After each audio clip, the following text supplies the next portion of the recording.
Good day everyone. So my name is Ronel Celaras and I'm going to give you some tips on what to do when fire disaster occur. Tip number 1. Know your emergency exits.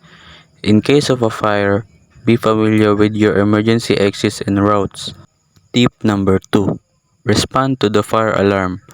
Evacuate immediately anytime a fire alarm sounds. Do not assume it is a drill.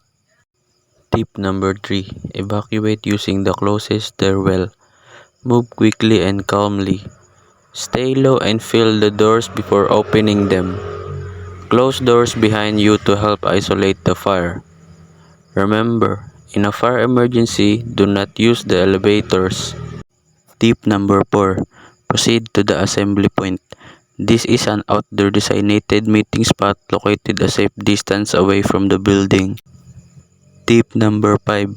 Follow these fire prevention and safety tips. Never leave any cooking appliance unattended. If a fire starts in a microwave, keep the door closed and unplugged.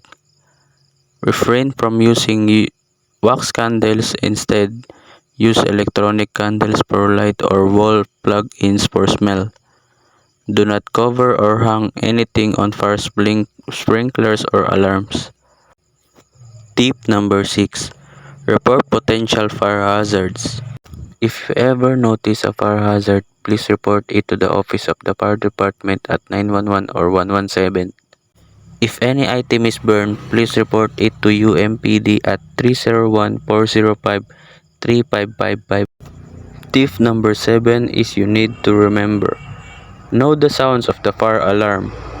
Be aware of your emergency exits. Do not use the elevators. Evacuate quickly and safely to the assembly point. Practice safe fire prevention. So that is all. Thank you for watching.